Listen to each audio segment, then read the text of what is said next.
Hey there, my name is Danny Liebrand and I'm the founder of Pest Control SEO, where we help pest control companies with SEO. Today, I have the third episode with Dennis Yu. Again, so glad to have Dennis here. And if you haven't already seen the first two episodes with Dennis, absolutely need to watch those episodes. Super value packed. I'm a little biased because, me and Dennis are such good friends and he's my mentor and everything, but seriously, incredible episodes. And if you somehow don't know who Dennis is, he spent $1 billion in Facebook ads. He's worked with some of the top companies, Nike, Adidas, Starbucks. He's really done it all in the digital marketing space. He's been in it for 30 years. Started out as a search engine engineer at Yahoo, one of the originals. So one of the top guys in digital marketing. Again, so glad to have Dennis here. And yeah, thanks for coming on, Dennis. Yeah, happy to, Danny, and happy to help you guys out as local service businesses. Definitely. So in our first two podcasts, we touched on mostly the basics in local, how to build your brand. I really wanted to go into Facebook ads today because I've actually heard some local business owners ask me about Facebook ads, asking, how can I do them myself or could you do them for me? And there's a lot of questions going around and it seems like most people can't really get Facebook ads right. So I want to start from your experience initially in Facebook ads. So you've run Facebook ads for some of the biggest companies, Nike, Adidas, again, already said it.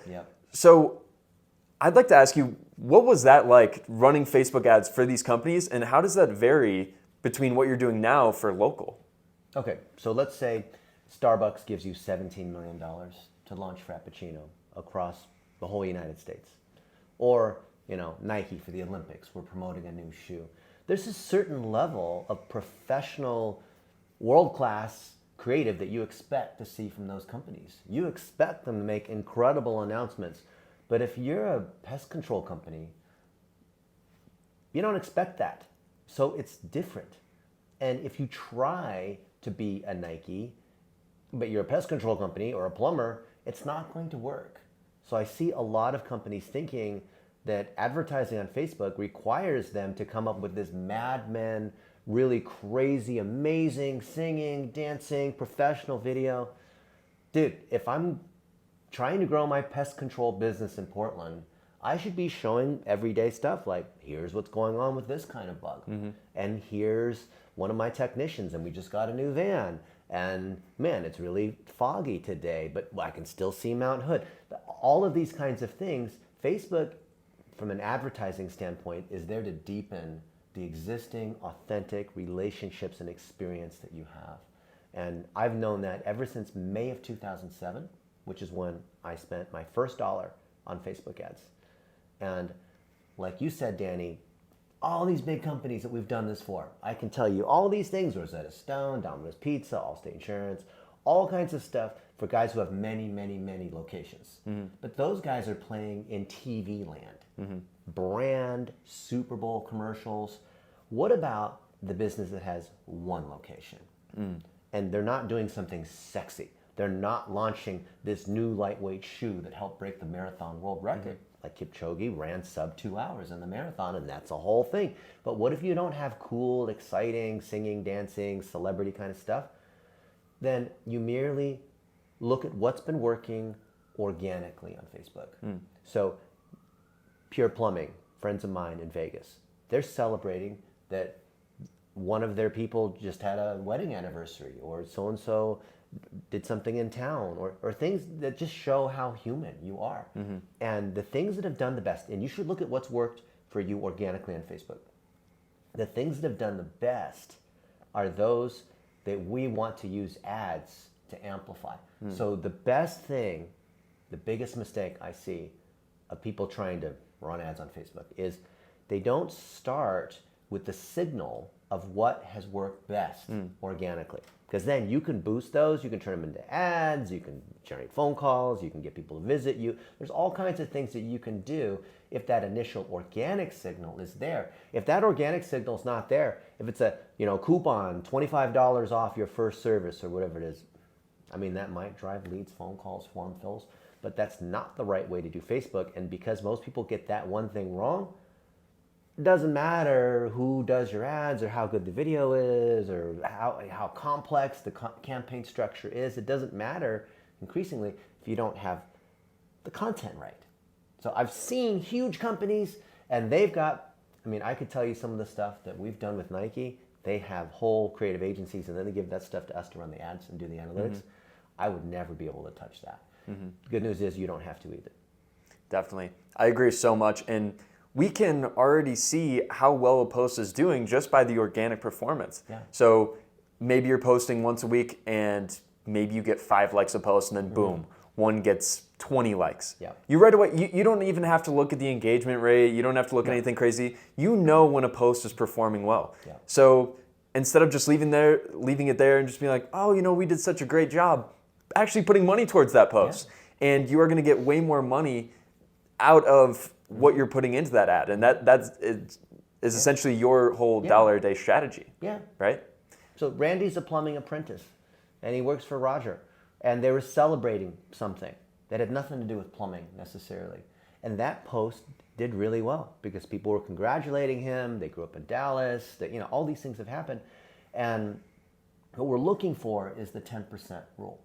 So if you don't know about the 10% rule, I want to see at least 1 in 10 people liking, sharing, commenting, doing some kind of engagement. So if we reach 100 people, I want to see at least 10 people doing that.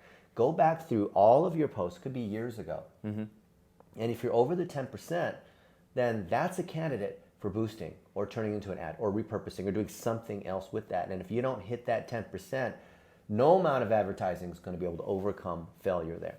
Definitely.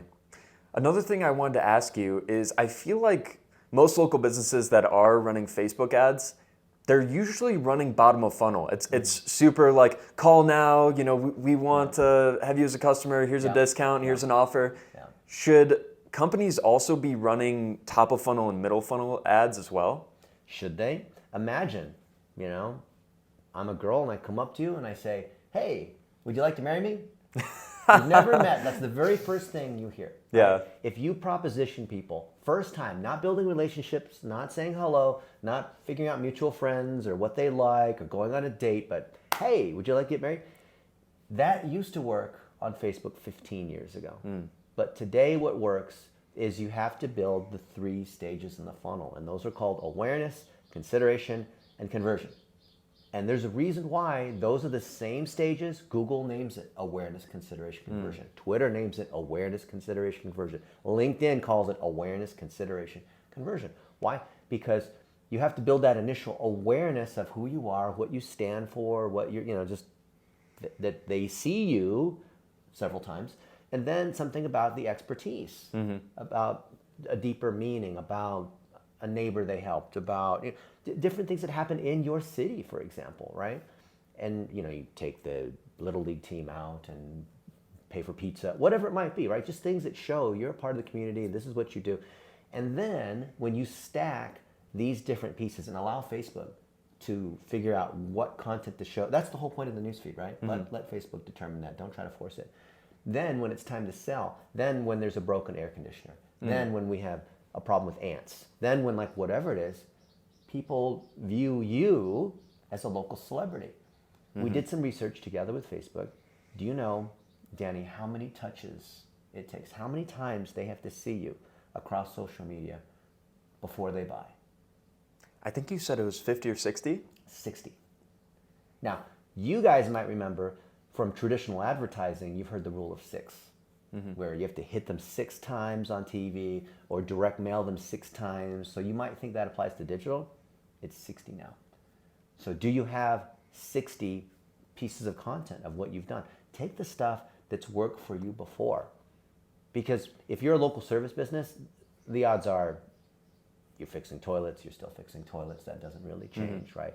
The stories are evergreen. So stack those stories at the top, middle, and bottom of the funnel. And when you do that, you're going to get actually a lower cost per call, lower cost per lead, lower cost per engagement.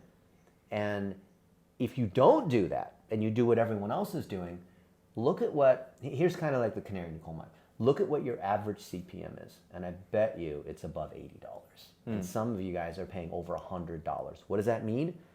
Every 1,000 times Facebook shows that's CPM, cost per thousand. M is thousand in Latin. If you're paying north of $50,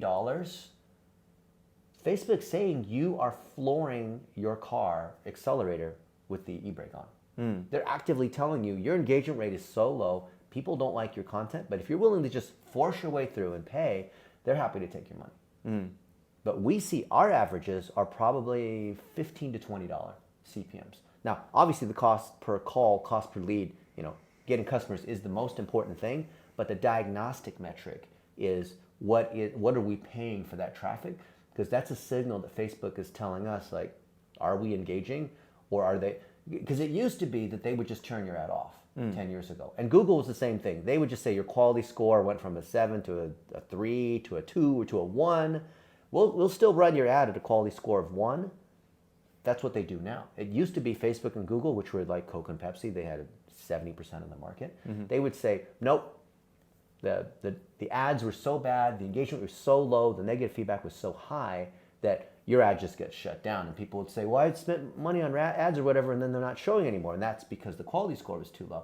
Now, they'll still show your ad, but for whatever amount of money you're paying, you'll only get maybe 1/10 as many people that would see your ad. And then they can be, oh, Facebook ads don't work. Well, yeah, you boosted a post or you ran an ad for $1,000, and it was already dead after the first $20, and it just continued to spend. And they happily took your money. Facebook already determined that the ad doesn't work, but you put a $1,000 budget, so they're going to spend your money. Wow.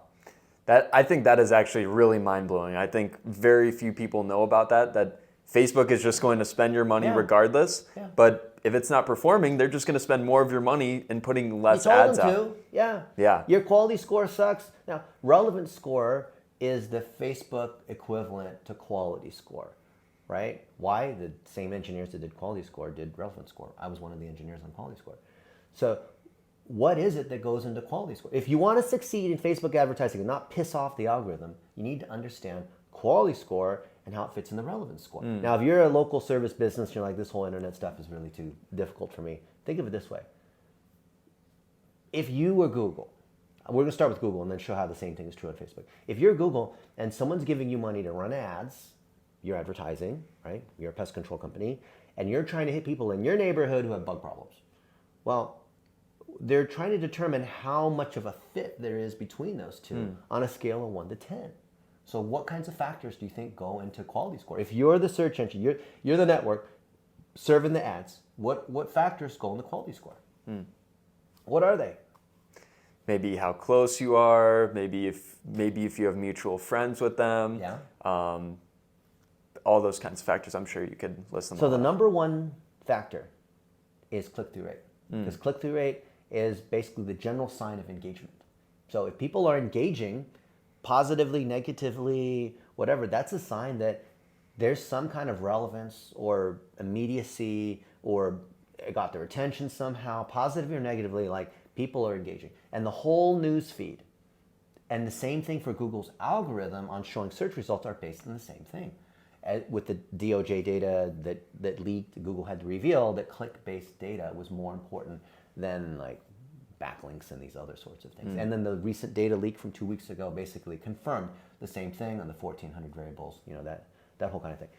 So if Google was looking at these same signals, which drive the same advertising system that Facebook has, and Facebook just happens to call it relevance score, it's the same thing, they just gave it a different name, then how do you ensure that your ads are not being penalized by Facebook? You're looking at the engagement rate. You're looking at the quality of the engagement. You're looking, if you have a video, how long they watch, which is based on a through play, a 15-second plus video view. So if those things are true on the organic side, then on the paid side, you're throwing fuel on the fire. If you're running something as an ad, hey, call us now if you've got a bug problem. Well, you're not going to get high engagement. Facebook's trying to show it to whoever is most likely, but Facebook doesn't really know if you have a bug problem, right? I mean, maybe if you talk about bugs, but it could be all bugs, ants. That's a Pixar film. Like they're not really that smart. The AI's not quite there yet, right? So what you have to do is get above 10% in that engagement. If I can get at least 1 in 10 people, which sounds really high, that means 90% of people don't care, right? If you can get at least 10%, go back through all the content the last few years, you're going to find a pattern of what has gotten at least 10%. And then figure out, what is it about those posts? Is it celebrating someone had a kid? Is it talking about, congratulations to so-and-so who's just passed their certification and now they're starting on the job? Is it talking about a particular, infestation? Oh, here's what's going on with these roaches, or whatever. What is it that's gotten? Or maybe you are. This is your favorite place to get coffee in the morning. Like whatever. It doesn't even have to do with pest control or whatever. Because we were trying to write Facebook. People are keeping up with their friends. We're trying to build that connection. So that's on you. You can't hire an agency to do that. That's you. That's your people. That's you put it in a bucket, right? Google Drive, Dropbox, whatever. If that's true, if you have those components and you're building connections and you do good work and you get great reviews and all that, put that in a bucket. Facebook ads will be fantastic for you. Interesting. So more so focusing on the stories and the connections rather than just the conversion, how many people can we get? Yeah. So going off of that sounds like more of a personal brand thing. Do you think that should be going off of the founder's personal brand, or can you still do that on the company account? Depends on how big the company is. So if you are a small company, you're less than $50,000 a month, and it's mainly you as the founder, and you're the one who answers the phone and goes out and sprays the bugs and, has to manage the website and the books and that kind of thing, then you're a small business. You are that personal brand. You're the person they see. And you have an advantage if you're small compared to, an Orkin or whatever, where they just send some guy out. Because when they see you in person, when they talk to you, and they've seen you on Facebook and your family and all this kind of stuff, it creates this instant local celebrity effect. And I've heard from thousands of business owners that have run the $1 a day thing that we teach, which is easy to do. And you get starstruck, right? When you knock on that person's door, they open the door and they think, Danny, you're the one. They feel like, and all you did was run ads targeting that neighborhood, but they believe you are a celebrity. And so everything just does better. It's like inbound marketing or warm leads or, doing stuff with a friend who trusts you, like know, like, trust. All that stuff kicks into gear because you have stacked the different levels of the funnel so that when you do run your conversion ads, Facebook has more data, trust levels higher, signals are much stronger because of the higher engagement. You find winners that work well and you allow them to run forever. You could have a great post that was 3 years ago and still have it run, right? I have posts from years ago with friends of mine that run, their insurance companies or like whatever it is. And just for some reason, one post did well. And we just continue to put $1 a day against it, $5 a day.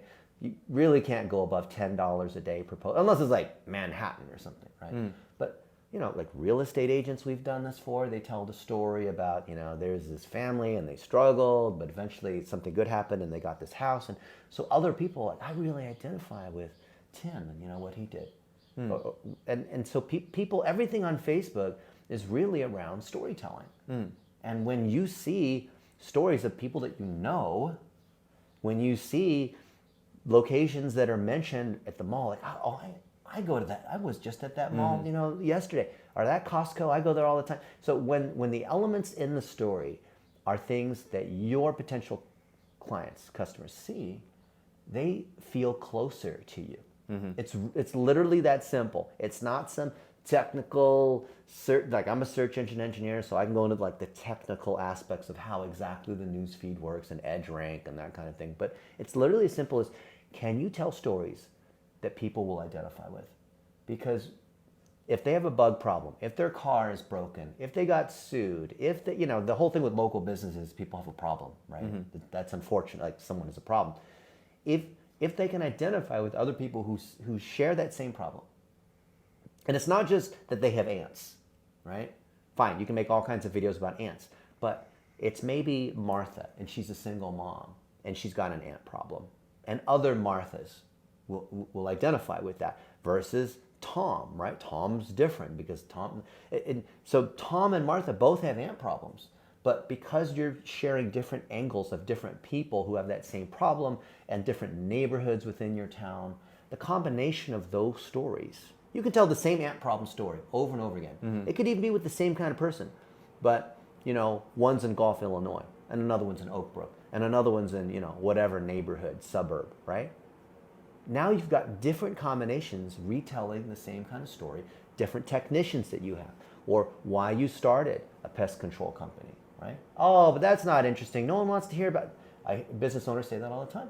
Those are stories there too. So you can easily get several dozen stories, cell phone videos, right? And those actually become your ads. Mm-hmm. And we've tested thousands of these with the most boring of businesses, and it works super well because I gave you a semi-technical explanation of why that's the case. And it's not because we're really tricky in this. If you make your Facebook ads in this particular weird technical way with exactly 32 seconds and 5 hashtags, it's not that at all. It requires it. Now your question was, well, does it require the founder to do that? No, it could be. We like to use the example of Stephanie, the 24-year-old social media intern who's out there bubbly, interviewing customers or teaching your technicians when they are out on the job. You're collecting little stories along the way. Like, hey, we're about to drive over this part of town, and this woman's got a raccoon infestation. So, guys, what do you think? And little, what is it, micro dirty jobs? Little bits of stories along the way, bringing that audience along, right? Like reality TV, think of it like that. It doesn't have to be you, but someone on the team has to be the social media person, right? I think a really great nugget in what you said is using the location in the video. So my favorite strategy with this is mentioning the location in the video, like the person is actually saying it, mention it in the caption, and then geo-target that area. Yeah. And it is so incredibly relevant. Yeah, exactly. Yeah. So it doesn't matter what it is. It could even be do you have a bug problem, or it's a story, we just started this company, or we just fixed this person's problem. Yeah. It doesn't have to be relevant to them at all in any other way except the location, and it will still perform. Because when they see that, oh, wait, you're in Gulf too, or you're in Hillsborough too. Wait, because they feel like it's calling them.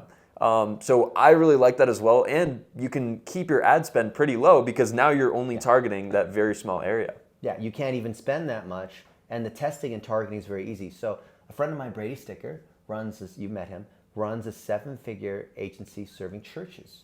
And so what he does, and this works for chiropractors, he's got an 8-figure agency serving chiropractors, it works for any local business, but the initial screen on the video says, neck pain in Branson, Missouri. And so people scrolling in Branson, Missouri will see oh, that's me, right? Or it could be, looking for, so the church thing, he runs church candy, for example. So it'll be looking for a new church home in Orange County, California. And so in that first frame, like in YouTube when you set the thumbnail, it's just like that in huge letters, right? You do the same thing on TikTok and Facebook are the same thing in terms of how you run ads, they copied each other. Then you literally say the same thing, right? You have the big words saying, got in a car crash in Orange County, or whatever the thing is, in city name, big, right? And then the first 3 seconds are, hey, did you have an ant problem in Newport Beach? Yeah. And then you show some clips of this, or hey, I'm Danny, and I run Newport Beach Pest Control. And, we have seen everything. Don't be afraid of your house being dirty and all that, cockroaches, ants, that kind of thing. We'll come in and take care of it, right? And this is my number. I've been in business 23 years. Call me. When you click on that button, you're going to talk to me or one of my people because I care, right? I started this business when my dad was this and that. And now this is our family, and this is what we do. And I would love to connect with you. Reach out and let's see, if I can help you out. It's so awesome. Yeah. Another thing I wanted to ask you is, I'm sure a lot of local businesses are already working with an agency, and pretty likely they're doing Facebook ads for them. And I'm sure a lot of these agencies, just like they want a website audit, they also want a Facebook ads audit where they want to see if they're actually getting ROI, because they might be like, the phones aren't ringing this month or whatever's going on. So how can a company owner or maybe an assistant of theirs check to see if their Facebook ads are doing well and what is the ROI? So to audit Facebook ads, here's the first question I'd ask. How many calls over 1 minute am I getting from my Facebook ads? And the most common answer, you know what it is? I've asked it hundreds of times. Don't tell me 0. It's not even 0. It's we don't know. Why?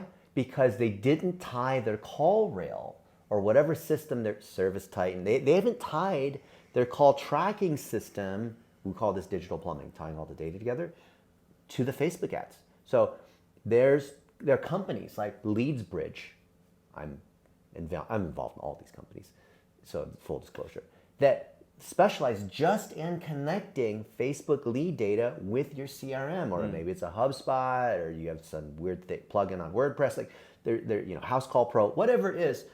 We have to connect the Facebook data to the CRM.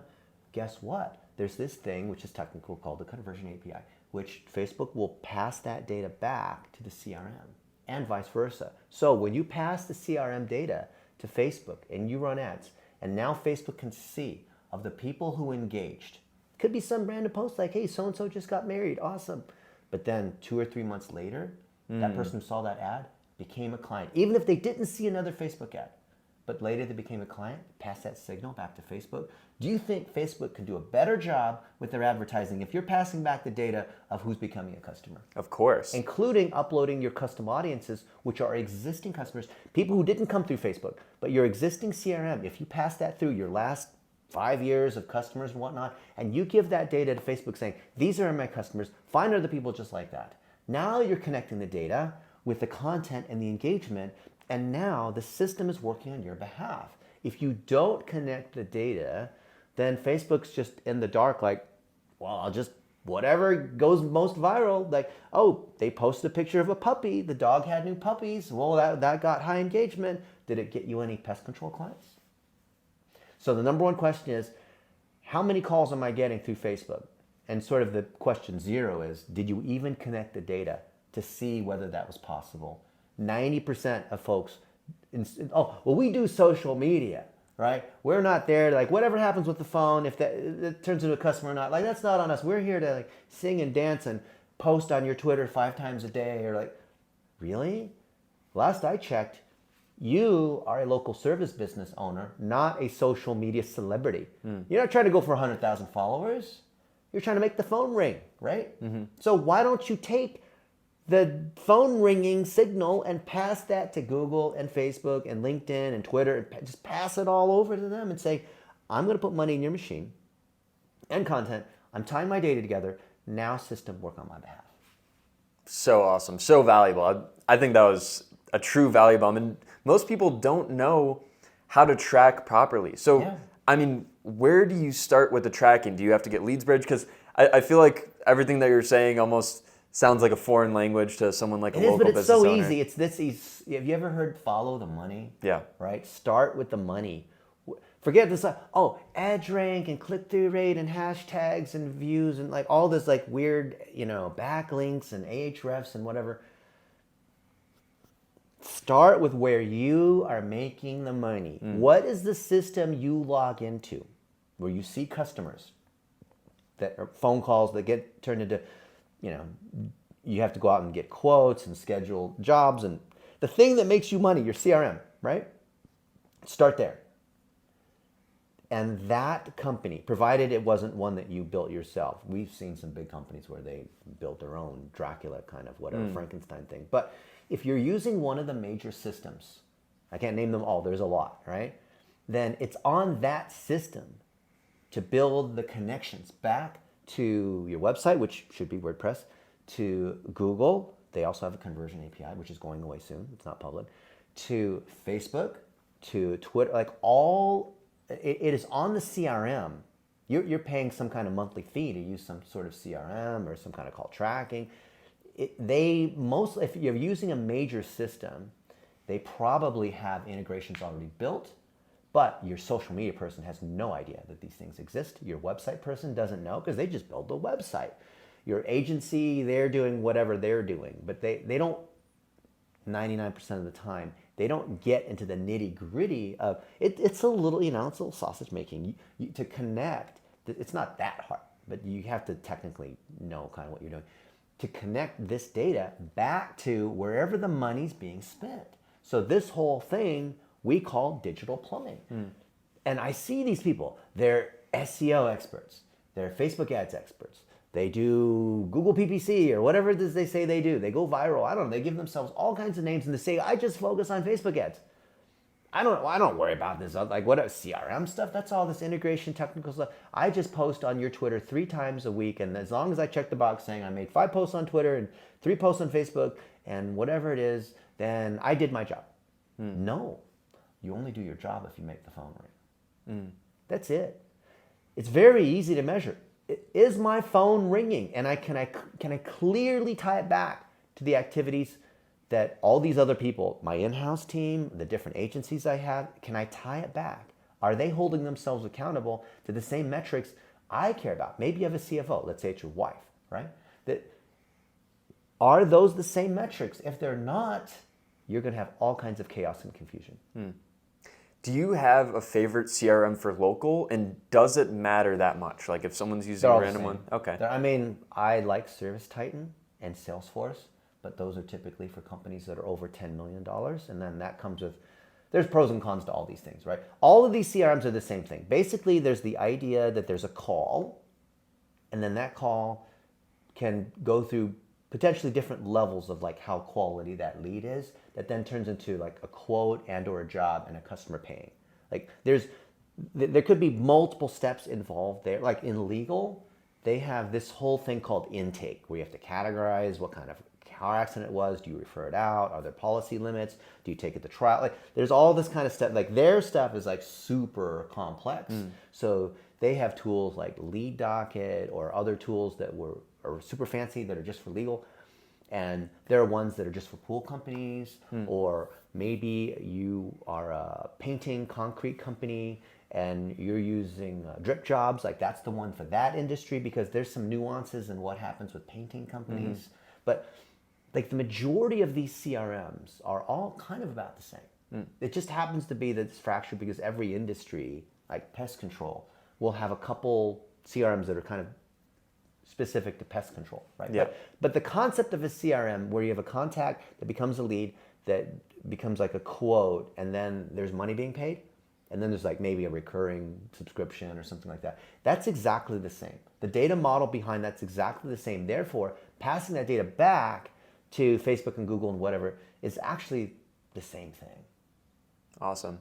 Something I wanted to make sure to touch on that we were talking about earlier that you touched on a little bit is these Google data leaks. This has been a huge thing in the SEO world. I know you've wanted to talk about it. Yeah. So can you kind of give a summary and maybe explain how it applies to local and how things have changed maybe moving forward? Okay. So I'm not going to go into the nitty gritty unless you want to. Here's the idea. So a month ago, some data leaked on Google's internal API, which is mainly data that's being pulled through Chrome, right? So when you're using the Chrome web browser and you're clicking on different sites and whatnot, Google's collecting 14,000 different signals. And those signals could be used in determining search rankings. And so some SEO people like Rand Fishkin or, the Mike King of iPullRank or all these other people have been speculating about, well, Google released this huge document that shows all these different potential signals that are ranking factors. No confirmation that those are real factors, no weighting of those factors, and it's gotten the SEO community their panties all torn up because they are claiming Google has lied to us. Google has lied to us, SEO experts, claiming before that they didn't take into account domain level authority, or that there was no such thing as a sandbox, which is news sites kind of are judged as guilty because news sites, we don't really know, we're going to put them in a sandbox. Or what kind of link structures you can have, or is click data actually being used in determining search rankings, or the social signals and the referrals count, and does the anchor text really matter? And so SEO people have argued about this for the last 25 plus years. But you know what? You're a local business owner. Let me simplify it for you. If you are a thief and you want to rob banks, and then you get caught by the police, right? And the police sit you down in the interrogation room, and of course, you know that if you rob enough banks, eventually you're gonna get caught, and they're gonna try to interrogate you, and so you have to pass the lie detector test, right? Well, how do you pass the lie detector test? Well, you got to make sure that you breathe a certain way, and the way you blink, and your respiration rate. There's people that are professionals at passing lie detector tests, right? Because you take apart the lie detector machine. And do you know, for example, they ask you these in the lie detector, you can Google how this works. It's fascinating how lie detectors work. But there are reference questions like, what is your name? My name is Danny Liebrand. And they see that kind of the baseline. And then you get someone to tell you a lie, right? I'm a woman, right? Whatever, it's a lie. So these things are going to look differently when we look at your respiration, at how fast you blink, at all these different signals, right? You understand, like with the lie detector test, there's many signals, right? There's a pattern. Usually people, when they lie, they blink too much, or they say certain phrases, or they talk too much, or there's all these ways to determine how people lie, right? So if you're a professional thief, you get caught stealing, because your whole thing is to trick Google or to rob the bank, then you're going to constantly debate, well, what are the factors that the lie detector test is using? Now, we are honest. We are not criminals. We are not here to trick Google. If I had the title of SEO, what am I doing? I am saying my whole existence, professionally, commercially, is to trick Google.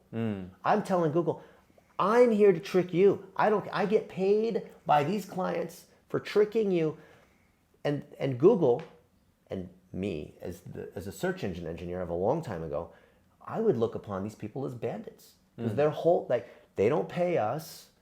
They're not, I don't want to give them any information because they're going to try to use it to trick me. So whenever these SEO people say, Google's just lying to us and they're trying to trick us, I'm like, are you kidding? No, we don't want to answer certain questions in a certain way. And Google's been very clear, search quality rater guidelines, all this stuff, that they are intentionally being vague about some of these things because they don't want these SEO people to try to reverse engineer. I'll tell you one of them. One of the factors that was big a few years ago was the number of unique linking domains. So if you had more than 100 websites linking to you, different websites, that was seen as like a trust factor, one of many factors and part of signal matching, right? So all these guys would put together these lists of domains and try to get above the 100 unique linking domains, right? Because they found a way, one of the factors of the lie detector test. And so they would argue, as they are now today, arguing about what factors or what kind of weighting. But us as honest people who do good work, who believe that it's not about fooling the search engine versus, it's like, we want good reviews, we want good work, we train our people, all of this kind of stuff. We never have to worry about trying to lie or cheat the lie detector. And now if you're a thief, then you're going to constantly be trying to find ways to, it's like these lawyers are really good at finding loopholes. Technically they didn't break the law because they found a way that, but you know what I'm saying? Which one do you want to be? Yeah. You want to try to find a way to but I wasn't technically speeding because, whatever, some weird technicality. I believe in doing it right, which does take a little longer. It means you have to be good at what you do. Instead of, I'm just going to pay this magic SEO wizard person all this stuff because they're keeping on top of all the latest things you don't need to worry about. Every couple of weeks, there's some new thing that causes these SEO people. And if you're an SEO person and you're watching this and you want to come argue, I've had this argument thousands of times over the last 30 years. Every one of you guys is super proud and you think you know better and you all get nailed. Wow. That was great. Yeah, that was a awesome explanation. And yeah, I'd like to reiterate what we were saying in the last podcast is that for that reason, we will only take clients that actually do a good job and have a good business. So if you have 2 stars on Google, we cannot take you. There's no trickery or SEO tricks to get you ranking even though you have a terrible business and everyone's saying bad things about you. SEO, like you say, is an amplification of who you already are. So if you already have a great business, then you should be making content about it.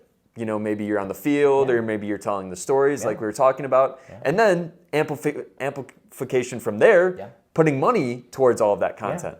So and SEO and ads are the same thing because it's amplifying that you already do good work. You want more people to see it, right? So technically SEO is like making your website load faster and getting more reviews and all these good signals that show that you do good work. So yes, the search engine wants to show you to people who have rat problems in Pittsburgh, Pennsylvania, because you do that, you show that you do the thing that you say that you do based on EEAT, which we talked about earlier. Go look at that, the past 2 podcasts we did talking about that. But ads and SEO are the same thing because we are amplifying an existing good signal. I'll give you one example that pisses me off. Last week, a friend of mine that I won't name, he made this big boast on Facebook and he said, hey, I found a way to remove negative reviews on Google. And he's got this business charging people. Because then it sounds good because, you always have that one unreasonable customer. Like you did everything, but she was just crazy, okay? And you can tell based on the comments, like she's crazy, right? And, that's hurt your ranking. So, of course, you want to remove that negative review, right? And so his trickery is he's got a bunch of people that are level 10 reviewers and has a way to try to... And I look at that and I say, okay, all of us know, like we're about to go eat in a little bit, and not all the restaurants are 5-star rated. There's one, we had it last night, 3,000 reviews, 4.8 stars. Like there's some people not giving 5 stars and that's okay, right? But that business should just focus on doing good work so that they get real reviews. And the fact that there's some of these negative reviews, that's a signal too. Because real people like me that are looking for, ants, city name, whatever, I'm going to look at the overall, 4.8 stars, 200 reviews, but I'm going to look at the negative reviews too, right? Is that true? Like when you look at a business, you look at the most recent, but maybe you look at a couple of the 1 stars just to kind of like see what's going on, right? So those are all signals. So what I don't want to do is remove the signals. I want to keep the signals intact because if this guy right now who is removing negative reviews, I believe that those clients of his will be penalized because Google will be able to tell that certain reviews got removed in a certain way because certain users that were level 9, 10 Google guides were involved. That's going to cause those accounts to basically be banned. And I've seen, and now don't think like I'm just talking about reviews. This thing about reviews is an example of across thousands of ways that you try to trick the system, right? If you're trying to trick the system, you will get caught. Even if you hire someone else and you claim ignorance because I hired someone else to trick the system. I've seen this for 30 years and every time they think they're going to beat the system, every time I see them get caught. It might take a year or 2, but you will get caught. Don't do that. How do you think Google reviews compare to other platforms like Facebook reviews, Yelp reviews? Are the other ones still relevant? Should people be trying to get them on all platforms? All of them. But remember, it's a lie detector test. So don't approach it as if I'm a thief, like how exactly do I sound honest? So that's the question. Like, okay, well, Google's the most important one, but depending on the industry, like it's a restaurant, the Yelp is also maybe even more important depending and different cities. Certain cities are stronger with like Angie's List and whatnot are like stronger on the West Coast, like Seattle where they started, like these other places. But I wouldn't worry about that. Whatever the natural distribution is, try to get them first on Google. And if you can get them on Facebook, great. But I wouldn't worry about, well, I need to make sure we're covered on Yelp and local.com and Angie's List and no, you just stop trying to trick the system. Focus on the main one, which is Google. And yes, Bing has made a big comeback in local and blah, blah, blah. But just literally focus on the basics. Don't try to go for shortcuts. If you focus on the basics, if you're less than $10 million a year, you can focus on the basics, and that's enough. Now, if you're at $100 million a year, If you're billions of dollars, like what we've done with Domino's Pizza and Allstate, then there's some fancy things that we can do. But you're not. You're watching this. You're not in that category. Yep. You need just the basics. Don't fall for the tricks. The latest, oh, cool, check out this cool trick. Don't fall for it. Yeah. So the main kind of first half of this podcast, we were really touching on Facebook ads. And then you were comparing a lot to Google ads, which I thought was interesting, and that there's a lot of similarities. Yeah. Can you talk more about Google ads and what you think about them? Again, how they compare to Facebook? Should every company be running them? So Google ads had arguably pioneered the three-tier account structure with accounts to campaigns, ad groups to ads, right? And the reason why that was there was to allow combinations of content and targeting to be able to match, right? You have these different kinds of ads, and you have these different kinds of keywords or users are targeting. And the combination of those was what was called quality score. And my buddy, Craig Danieloff, he sold his company for a ton of money. He literally wrote the book on quality score, which I contributed to. And what Google has always been doing, even in the whole AI ChatGPT world, is someone's searching for something and they have to try to show the right result. Okay, so is that not the same thing as a news feed? Now, a news feed, it's not searching where it's like people are saying, I want this. It's more like people scrolling. But either way, people are looking. They want to be entertained. They want to know what their friends are up to. So social is kind of a level of sophistication above search because you have to kind of anticipate what they want. Obviously, if you're using Google and you don't say what you want, then it's boring, like nothing happens, right? I mean, except for YouTube, which is technically part of search, but it's also social. So it's the same thing, though, because there's direct intent, like a search, like pest control city name. There's latent intent or indirect intent, where based on what people are doing, based on their words, based on where they are, like we were in Bethlehem earlier today, and Google and Facebook both know that because we're on the phone, right? We're on the phone, it knows where you are. So there's latent intent. So if we're in Bethlehem, Facebook could show based on the latent intent, maybe Danny wants to have like a little baby Jesus in the manger, right? No. Because we're in Bethlehem and we're walking, it's lunchtime.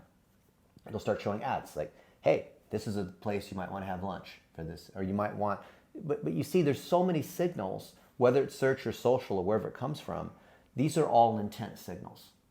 I know this sounds kind of programish-ish, but there's these signals, and then Facebook and Google have to decide, what do I show this person?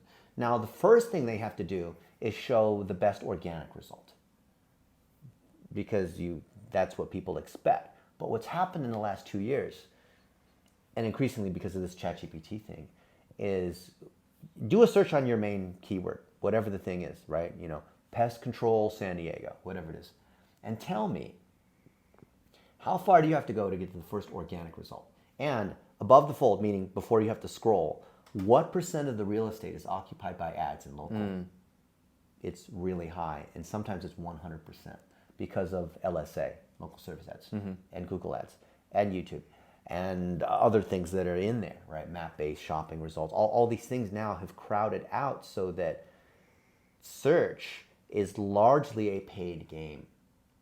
And Google has found that out, and I think they're going to have to push that harder because the AI-generated results, it's harder to embed ads. So right now, Google hasn't rolled out the AI answers and SGE and that whole thing because they haven't figured out how to show ads in the whole consolidated ChatGPT. Here's the single answer, right?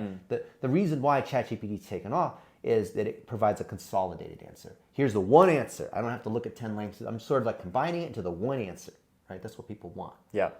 Google could do that any day. It's not like they don't know how to be able to deliver the one answer. They could take the existing search results and give you the one answer, right? Instead of you having to click on every website, they just give you the one answer. But they don't do it because their studies have shown that it impacts their ad revenue. So because there's the idea of direct and indirect intent and then content, there's the intent is not increasing significantly because people have only so much time. They have so many problems. You know, there's The amount of money that can be spent is about the same, okay? But the amount of content that is competing for that finite intent is growing like this because of AI, because of all these tools, because of whatever it is. So what that's done is it's raised the bar on quality and relevance score. Do you see that? Yeah. Because there's more competition here. So you have to produce more content. You could stay the same as you've been the last 20, 30 years, Yellow Pages and whatever it is you've been doing, and find that you're dipping not because you're being penalized, but because you're not keeping up. Not that you have to like keep up with these influencers, but you have to beat the other pest control companies in your neighborhood. If you're in Chicago, downtown Chicago, there's probably a lot of competition. If you're in golf, probably not too many pest control companies, right? So your competition in search and social is relative to the competitiveness of the category that you have. Like a friend of mine just does bees, and he's very, very specific. So he's not competing against everything else, right?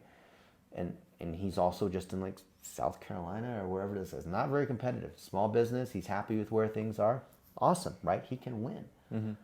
But you still need to understand that things like SEO and social media are all driven by competition. Why? Because if you're ranked number 5 on a search, that means there's 4 people ahead of you.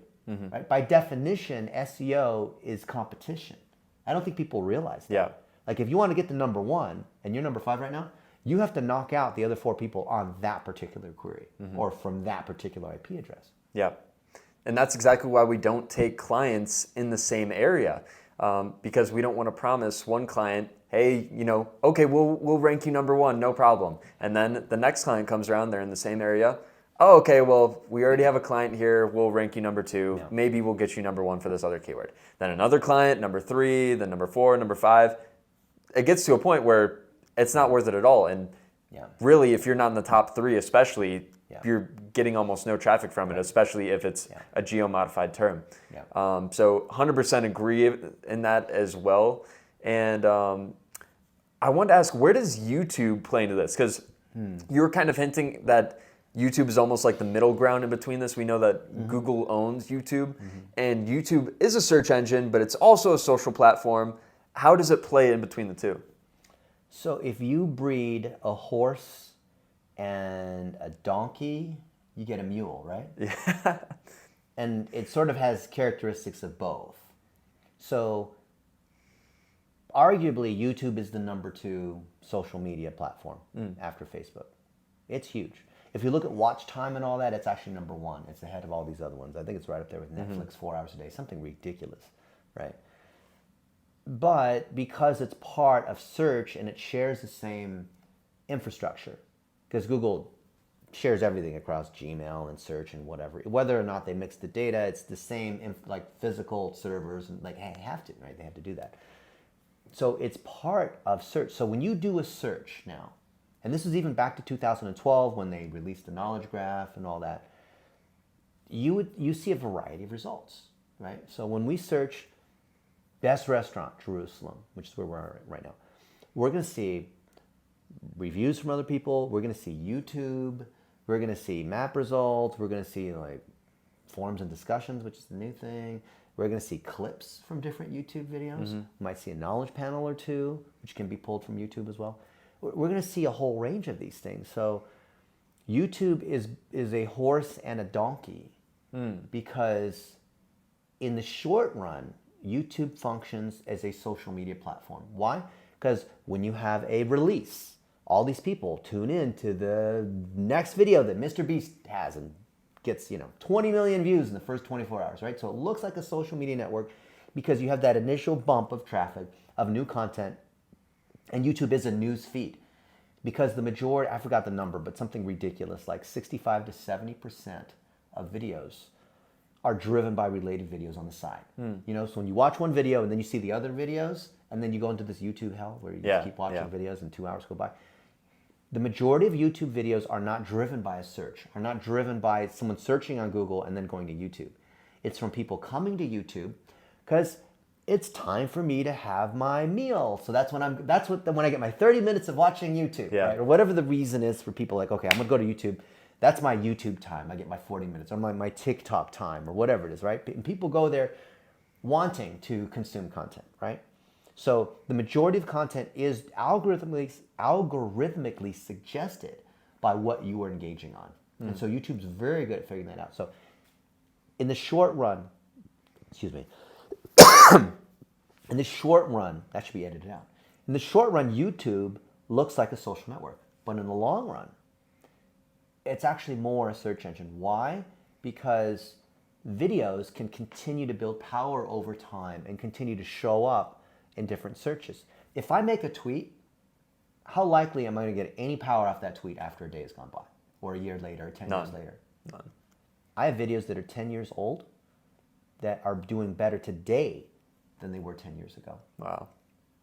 So, in the short run, yes, social media, all the characteristics of social media, engagement, commenting, ranking, releasing, how many posts. YouTube Shorts is kind of their social media network within a social media network.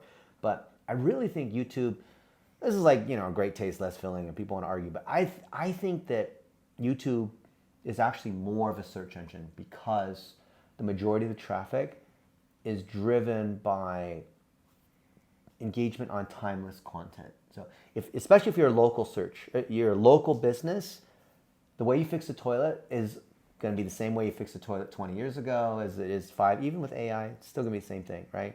If your business doesn't fundamentally change, if you have stories that are timeless, which by definition they should be because it's about your people and your customers, then YouTube is an aspect of SEO. I think it's the most difficult aspect of SEO, which is why I don't know other people that do SEO that even touch that.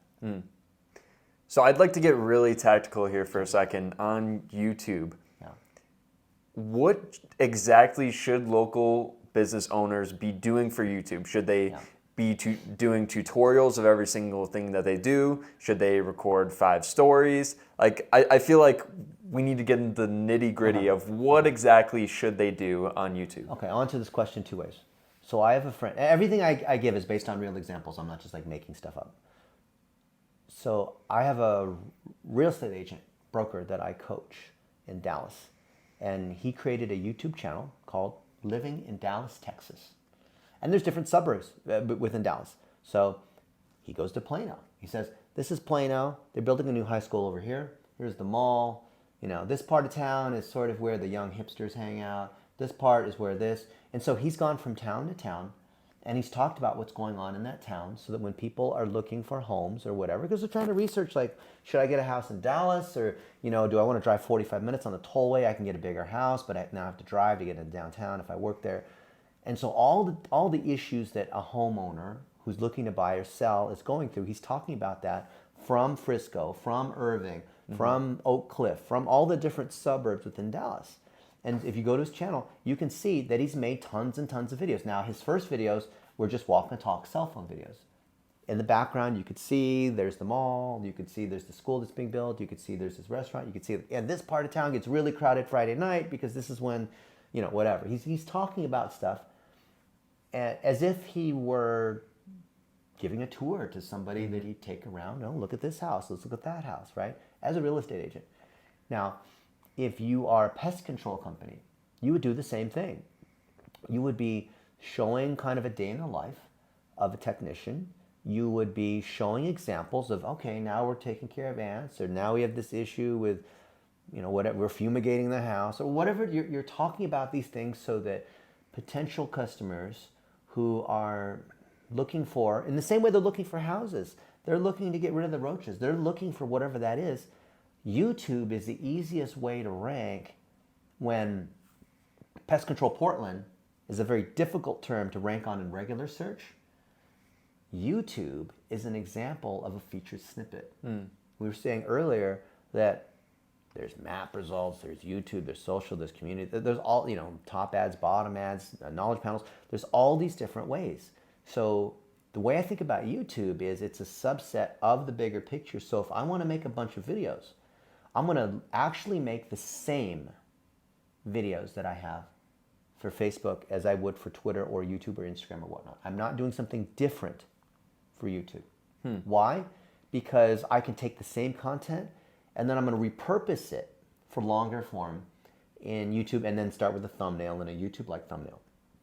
But then I'm going to chop it up into even shorter bits and have a slightly different way that I show the thumbnail on TikTok, which is vertical. The same content, just formatted for longer form horizontal, or for portrait mode, or same thing for Facebook. I can take the same Facebook stuff and put it as a Instagram story, as a TikTok, and a YouTube short. And I've seen a lot of people in the last 3 years literally repost their Facebooks as YouTube shorts, and it's grown their channel. Some people have tried to do it as creators and they don't make any money, and they complain like, I got 60 million views on my YouTube shorts this year, but I didn't make any money. I didn't monetize. Yeah, because you're trying to be an influencer with ad dollars. But if you're a local service business, you're a real estate agent, pest control, chiropractor, YouTube shorts are crushing it. Because someone is searching on Google for whatever the thing is, and then video is one of the components, one of the types of search, because it's going to show you like images and pictures and maps. They're going to show you all these different things. So I still view YouTube as part of, like, I think, Danny, you were asking questions that I think you wanted me to answer, like, okay, make a couple videos just like this on YouTube and like that, and here's how you do your descriptions and your playlists. I don't think that's necessary. If you're a local service business and you have one location, like, or one or two, like less than 3 GMBs in one area, you don't need to try to be Mr. Beast, because you're not trying to be a YouTuber. You're a local service business and you make money when the phone rings. Now, if you want to be an influencer, I work with a number of influencers and I can tell you what that strategy is.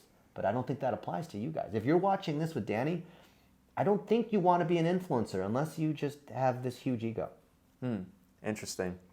Kind of a tactical question that I'd like to ask you regarding SEO. And I'll also just give a preface here. So you were talking about SERP features, which is essentially ways you can rank. So again, Google ads, potentially local service ads, your website, YouTube videos, Twitter snippets. Yeah. There's all these various different ways to rank. There's 15 of them, and there might be more at the time of this video. Yeah, exactly.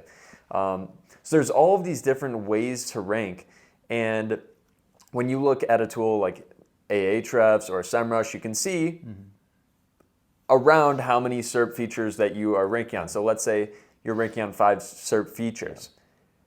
When you are ranking on several, do they boost each other? So when you are ranking, let's say on your YouTube video is ranking and your website is ranking, will those actually boost each other? It is if the nature of the content is cross-media. So when you see someone with a search result in whatever the tool, and you see that there's like 7 SERP features, it usually means that there's an article that has an embedded YouTube, it has social shares tied to it, it has images, there is maybe a bulleted list that's more likely to trigger a knowledge panel or a featured snippet in another way. It usually means that content is multimodal in a way, right? So I would reframe your question on, you're framing the question as, well, if I have multiple featured snippets, does that mean that content's stronger? I'd reframe it to, if I have content that's performing well in regular search or in maps, but I'm not triggering video, I'm not triggering knowledge panel, I'm not triggering these other things, it's probably because the underlying URL, that web page, doesn't have those components there. So if you're ranking in search, which is usually harder, and you don't show many featured snippets, I view that as a sign that you're not repurposing content to social media, for example. It's not that the content is strong, that you have it backwards. It's not that the strong content triggers more featured snippets. It's that something that already ranks in search has enough rich media repurposed to other channels that it triggers the featured snippets. Interesting. The other way around. Oh, okay. Yeah. Okay. Well, I mean, I think that was a great podcast. Is there anything else you'd like to mention?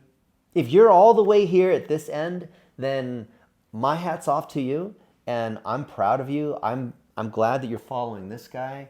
This whole world of SEO and PPC and ads and algorithms can appear really complicated, but I'm telling you, if you can just get past all the acronyms, and there's a certain, like in any new field, when you study a new thing, you have to learn these new terms, right? But when you get past that, you see the matrix. You see it all makes sense. And so if you're like over 50, like I turned 50 this year, and this, and you've like sort of told yourself, oh, I can't get technology or whatever. I hope that you see in these conversations that these are principles that you already understand. And yes, there's all kinds of new technical things that happen. And then when you work at a large scale, like Danny and I look doing it professionally across many businesses with many locations, yes, there is some sophistication. But if you have one business, the stuff we're talking about, these are basic concepts of human behavior, taking good care of your customers, showing that you're knowledgeable, showing Judge Google that you are not a liar, but you don't have to be fancy. And if you do good work and you're a pest control company, then someone like Danny can make good things happen for you.